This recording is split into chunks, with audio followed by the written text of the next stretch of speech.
পুনৰবাৰ স্বাগতম জনাইছোঁ ভিলেজ ব্লগলৈ। আজি চাওঁ আহক মোৰ হাঁহৰ খেতি কেনেকৈনো মই হাঁহৰ খেতি কৰিলোঁ।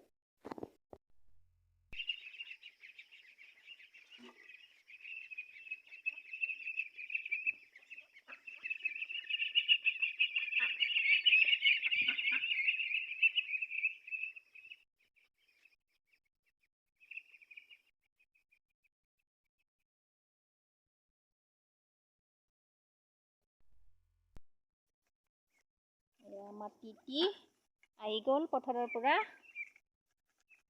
এজনী মাক পোৱালি কেইটা নিবা আহিম বুলি তাইক কেতিয়াবা আহিবা 12টা আছিলে, এটা কুকুৰে নিলে আৰু সিহঁতে আধাৰ খাইছে। চিপি বুলি কয় আধাৰ, আধাৰ খাইছে। ঘৰতে শুকাইছিলোঁ, এইজনী খোৱা নাই।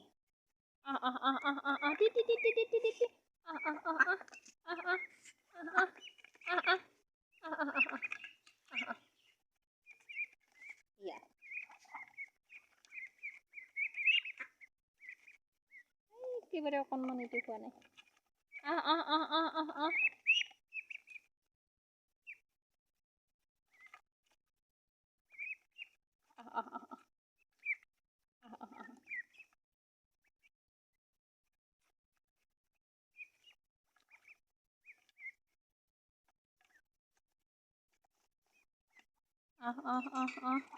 সিহঁতে এতিয়া যাব চুইমিং পুলত। পথাৰৰ পৰা আহি আধাৰ খালে আৰু এতিয়া ইয়াতে গা ধুব।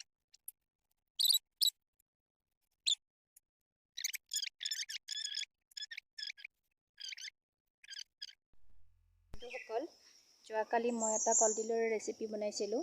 ভিডিঅ'টো সম্পূৰ্ণ উঠোৱা নহ'ল, তথাপিও যিখিনি পাৰিছোঁ সেইখিনি উঠাইছোঁ, চাই লওঁ আহক। এয়া কলডিলৰ ফুল হয়। ইয়াতে এডাল ডাঙৰ শালা থাকে, এইডাল পেলাই দিছোঁ আৰু ইয়াতে এখন বাকলি থাকে, এইখনি গুচাই দিছোঁ আৰু মিডিয়াম চাইজৰ 2টা আলু কাটি লৈছোঁ। ইয়াতে নিমখ পানীৰে ভালকৈ ধুই লৈছোঁ। এইখিনি ইয়াতে আছে শুকান জলকীয়া, ঘৰতে শুকাই ৰখা জলকীয়া, আদা নহৰু আৰু সৰিয়হৰ পেষ্ট এইখিনি। আৰু এতিয়া ইয়াতে তেল গৰম হ'ব দিছোঁ। এতিয়া পিঁয়াজ দিছোঁ ইয়াতে আৰু এইখিনি বহাই দিম এতিয়া।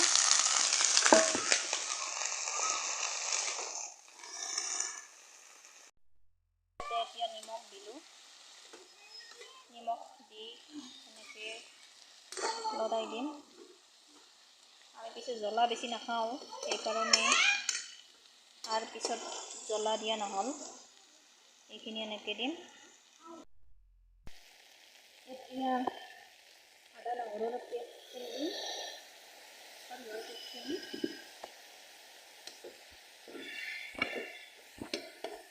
এইটো অকণমান কমকৈ দিম।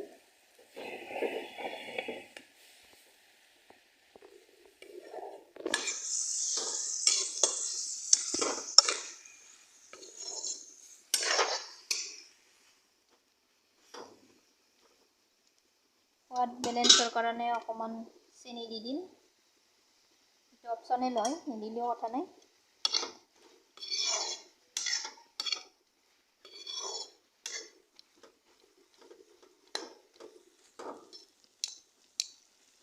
এতিয়া আকৌ ঢাকি ৰাখিম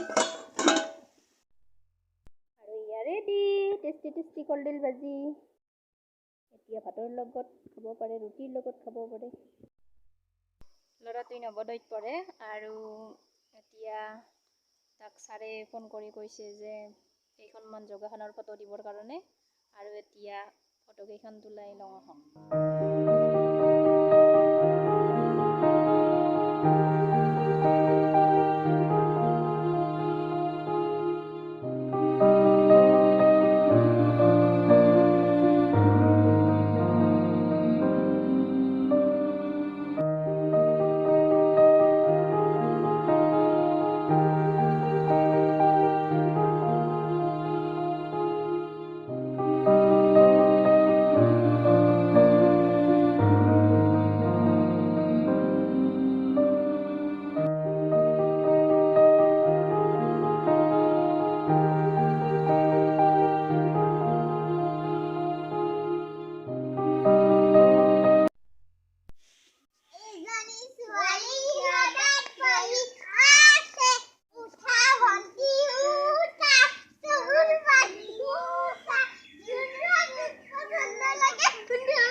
এয়া আমাৰ টিকু জোলনাত উঠিছে। টিকু হাই কৰি দিয়া। এইটো আমাৰ ছোৱালী আৰু সেইটো আমাৰ ওচৰৰে বৰমাঘাটৰ। সেই বস্তুটো হৈছে এইটো নেমু টেঙা হয়। নেমু টেঙা এয়া মই নেমু টেঙাৰ ডাল কাটি এনেকৈ গোবৰ মাটিত ৰুই দিছোঁ। ৪৫ দিন পিছত এয়া গজালি মেলিছে। এয়া নতুনকৈ পাত আহিছে। এইডালৰো নতুনকৈ পাত আহিছে। ইয়াত বেলেগ আকৌ ব্যৱহাৰ কৰা নাই, কেৱল গোবৰ আৰু মাটি এনেকৈ ভৰাই নেমু টেঙাৰ ডাল পুতি থৈছিলোঁ আৰু ইয়াৰ পৰা এনেকৈ গজালি মেলিছে। আপোনালোকেও কৰিব পাৰিব।